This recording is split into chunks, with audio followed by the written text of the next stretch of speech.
నీకు తెలుసు, ఆయనకి తెలుసు నువ్వేం చేశావు. ఆయన ముందు నిలబడడానికి యోగ్యత ఉందో లేదో తెలుసు.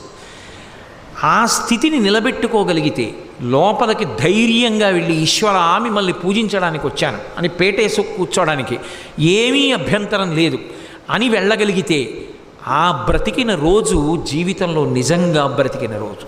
అలా ఎన్ని రోజులు బ్రతికితే అది పరమేశ్వరుడికి దగ్గరైన రోజులు ఆ రోజులు. కాబట్టి భగవంతుణ్ణే మోసపుచ్చగలం అనుకుంటే అంతకన్నా అన్యాయమైనటువంటి ఆలోచన విధానం ఇంకోటి లేదు. అందుకే ఆయన అనుకున్నాడు, ఇన్ని కోరికలు కోరిన తర్వాత నాకు మృత్యువు ఎక్కడి నుంచి వస్తుంది? మృత్యువు లేకపోతే ఏమవుతుంది? భోగం అనుభవిస్తాను. ఏ భోగం? సమస్త లోకాలలో ఉన్న భోగాలు అనుభవిస్తాను. ఇది కసిప్ అన్న మాటకు అర్థం. హిరణ్యకశిపుడు అనడానికి కారణం అది. కసిప్ అంటే పక్క మంచం, భోగానుభవం.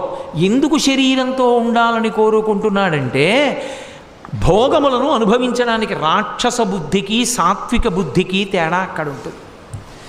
ఈ శరీరంతో ఉండాలని ఎందుకు కోరుకోవాలి అంటే ధర్మానుష్ఠానము కొరకు శరీరంతో ఉండాలని కోరుకోవాలి.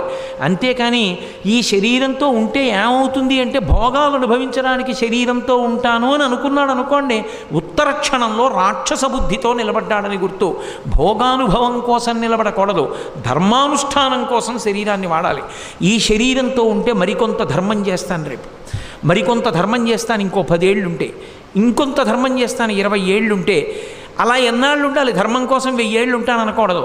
ఆ ధర్మం నన్ను పండించి ఈ శరీరాన్ని సాక్షిగా చూస్తూ పడిపోతుంటే చూడగలిగిన జ్ఞానం అవ్వాలని కోరుకోవాలి తప్ప పిందెలా పడిపోతే దోషం. కానీ పిందె పండైపోయిన తర్వాత ముచికి నుంచి ఊడిపోయి తీరాలి, అప్పుడే పండు. పండిపోయాడంటారు. అందుకే ఆయన పండండి అంటారు.